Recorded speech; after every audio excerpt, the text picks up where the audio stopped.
lounging, son. All right, welcome back to the Comic Lounge. My name's Ryan. And I'm Manny. And today we're going to be talking about Robin #1. This is not the first series that this Tim Drake Robin had. He did have 3 miniseries prior to this, but this is the beginning of his long ongoing, which I feel like went over 150 issues. 100 of those were written by Chuck Dixon, who wrote this, Tom Grummett on art. I'm very excited to talk this book. Before I get into it, just want to remind everybody, if you're not already subscribed to the channel, hit that subscribe button. A bunch of dope content on the channel. I think over 750 videos at this point, so a lot of stuff to check out. Hit that subscribe button and let's talk some Robin #1. Really dope cover. This foil embossed. I mean, you can't really see it on the camera, but it's got like this texture to it. This is one of my, I mean, he's my favorite Robin. Tim Drake. Mine too. I think he is the best Robin. And I think, people could, their argument might be, what about Dick Grayson? And I think Dick Grayson's was a better character once he became Nightwing and went on his own. 100% agree with you on that. But if we're going to talk Robins, just purely as a Robin, I think Tim Drake is head and shoulders above the rest. And he was my Robin. When I was reading this book and I was picking up the miniseries on the stands and this book, roughly the same age as Tim Drake. And I found him, as relatable as a fucking superhero can be. But I found him relatable, and I'll point it out why in this book, because there's some cool like teen touches in this book that are really cool to the character.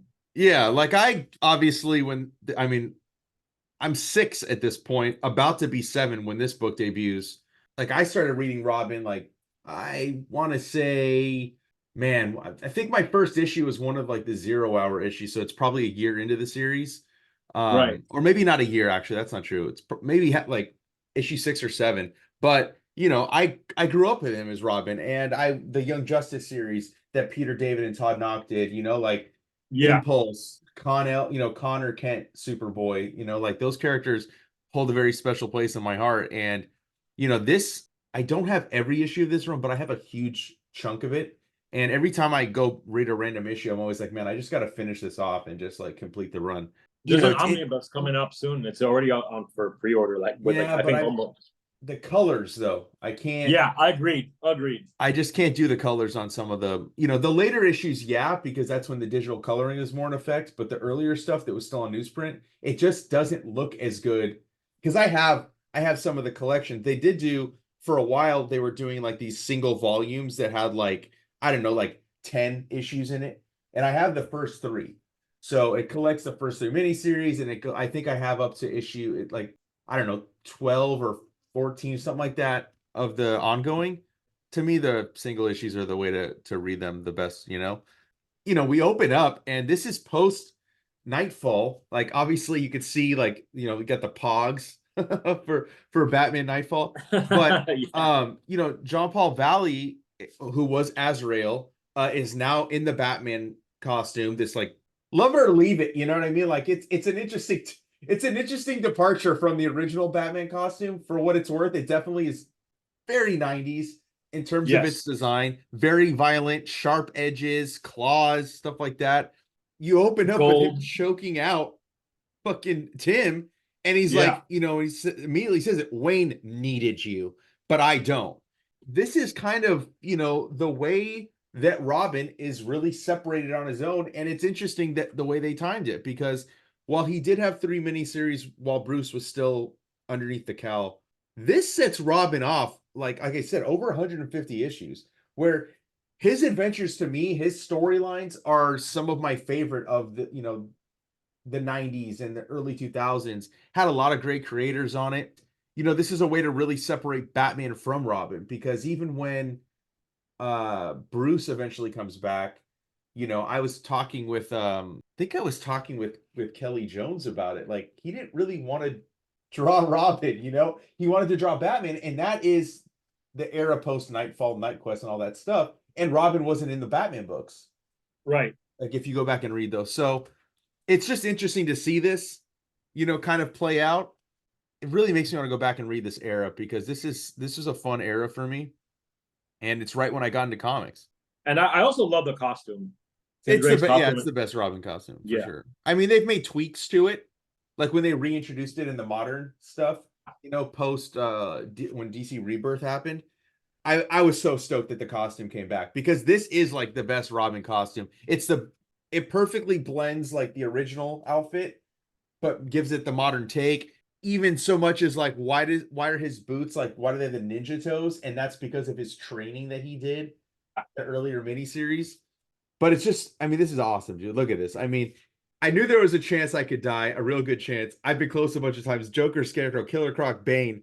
I never thought I'd buy it from someone handpicked to replace Batman. Bruce could never have foreseen this because he goes nuts, dude. He's Yeah. violent. He's vicious. He kills. Like he's not Bruce Wayne. Robin's, he's able to like make his way from it, and you even see like how fucked up mentally this guy is. Like Yeah. he should not be wearing this outfit. Bruce should Yeah, not have he's picked like him. racked with mental illness. He goes in and out of like psychotic episodes and mood Yeah. swings. But look at this, the pouches on the leg. I Yeah. mean, for what it's worth, it is kind of an interesting costume. It's not my I think it's favorite. cool, man. I have an unabashed love for 90s comics as you do too. I mean, we talk Yeah. about it all the time on the podcast. Like when we're just chatting, we even had a freaking panel at IC3. So I agree with you. I think it's cool. Am I glad it's not the Batman costume? Yeah, but as a fun alternative for like a cool little storyline that happened, awesome. And I love this. Like after he starts choking out, like he gets shaken back into like reality, and he's like, "Oh, I don't know why I did that." And then Tim's just like, "Dude, get back off." You know what I mean? Like I don't need you coming near me. And he's like, "But I didn't mean to." And then he talks about the system, which I know a little bit of, but I also haven't read the Azrael miniseries. It's actually on my read pile because I want to, it's something that's always been a blind spot for me. The Denny O'Neil Joe Quesada. Same. I mean, look at this. He says it. I work better alone. Tim fucking makes his way out, dude. And I love that he pulls a Batman on Batman by just completely like disappearing from him. And I love that. I think it's kind of funny. I haven't seen it that way, but that makes sense. Yeah, and he's like, it's time for this bird to fly. And then another thing I loved about Tim is his car. The fact that he had his own fucking car called the Redbird, and he fucking drives off and leaves John Paul Valley just like sitting there and like thinking like I'm only trying to do what's right, dude. Like he wants him to understand, but Tim's gonna now be on his own, separated from the Batcave, separated from all that. And he even says he never thought that this would be the last time he'd see the cave for a while. I like what he says here too. But without Bruce, it's not the Batcave. It's just a hole in the ground. Exactly. I also like, the way that they do the panels, like look at the way this is here, but then the way they have it like where there's this like black background. I don't know, it almost looks like you're looking at like a reel of film. That's kind of the vibe I was getting as I was reading it, Almost like it's casting a shadow like the page. Yeah, yeah. And then it's all whites, 4 white screen panels. Definitely felt kind of like action. Really, I love the like purple in the sky and stuff. I love the coloring on this. Yeah. Chuck Dixon is a really good action writer, and we haven't shouted him out yet, but I'm also a big fan of Tom Grummett. Like oh, dude, yes, I love Tom Grummett, dude. He did Superboy also. Like he did a lot of Superman stuff. Like to me, he is a DC artist, but it's interesting. He eventually does go to Marvel and do some Marvel stuff. He did a Thunderbolt series with Fabian Nicieza in the early 2000s. He is great, dude. He like his character work, his action stuff is really good. And Tim's got he still has a secret identity, so he's got to hide it in this fucking barn because he can't just drive. I mean, look at it. It has the Robin logo. He can't just drive it in the city, so he can only drive it so often. And now he's going to meet a date, and he's got to take the fucking subway. Ariana, like when I read this issue again the other night for prep, I had forgotten all about Ariana and like how that was kind of like she was kind of a big part of the comic for a long time. She was, dude, and so were like some of his friends' Ives. I mean, he's in the book for a long time, dude. Yeah, and I loved that about Robin. I loved his supporting cast. Ives was great, and how they would play D&D, and like he was kind like what I was saying earlier that I identify with him is because Tim Drake was kind of a nerd too. He was, dude. He was like he was cool, but he wasn't like the popular kid either, But I love this. He's going to see his girl. It's just typical like teenage like soap opera stuff that we're getting in here. But that's the thing I loved about when Chuck Dixon was writing so much of the Bat books, like he balances it very well. Action, drama, all that stuff, dude. He was writing Birds of Prey at one, for a long time. He wrote Robin for a long time. He's written Detective. He's written Batman. Nightwing. I mean, he was writing Nightwing and Robin at the same time, dude. Like this Robin book especially reminds me of like what Spider-Man must have been like when in its heyday, when it was like, like the large supporting cast and Peter was still a teenager. Mm-hmm. You just got these, random hoods, nothing like there's nothing specific to tie them. And it works great because like, Robin at this point doesn't really have a rogues gallery, but throughout this series, that does happen where he starts to get his own villain, right? Like there's a character called the General that comes up in I think around issue 20 or something. But he starts to get this. Clue Master kind of becomes one of his like villains because of spoiler, And, I mean, I love this. He's at the dance and you got this like popular jock dude coming up and kind of like, he's like the Flash Thompson, Yeah, he's making eyes at fucking Ariana, even though he's got this girl around his shoulder. And I love that, like, as he's like trying to invite them, you got his date side-eyeing him. You got Ariana like not impressed. She's like, we don't have a car. And then Tim gets pissed. He's like, man, why'd you got to do that to me, dude? You know what I mean? Like, why would you throw me under the bus for not having a car? Yeah, it's relatable. And like it's also interesting to see him cut off from Bruce because now he's much more of a normal teenager. Mm-hmm.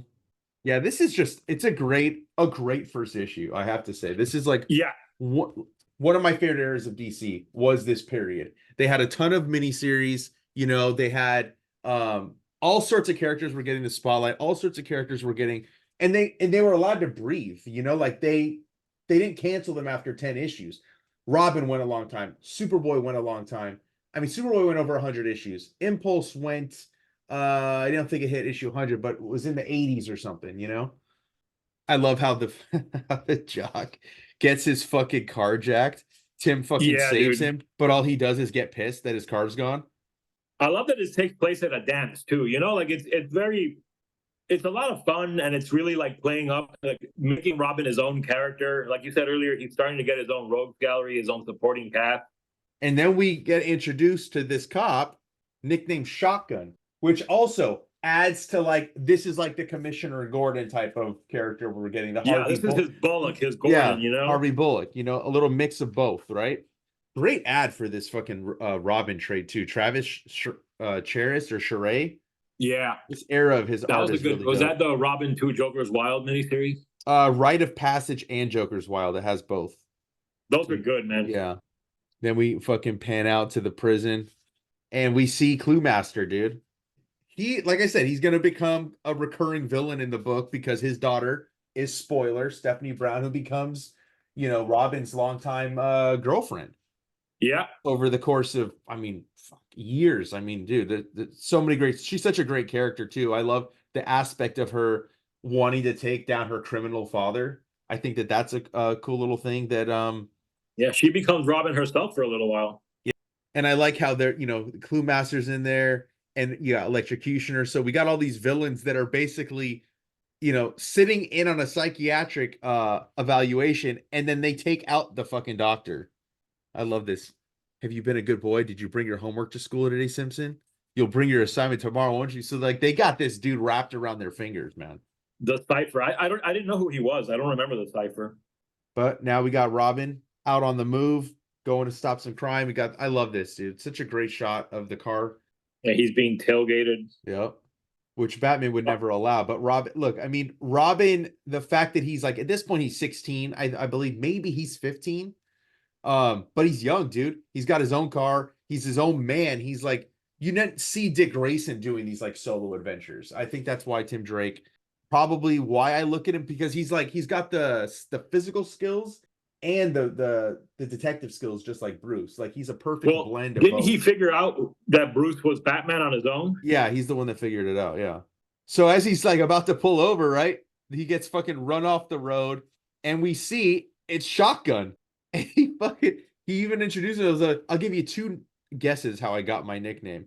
And that's how we end the issue, with Robin being stopped by a cop with the gun pulled on him. And it's like, how does he get out of this next? And like you said, what a great first issue. It opens with action. You have a little bit of character building, a little bit of like building of your cast.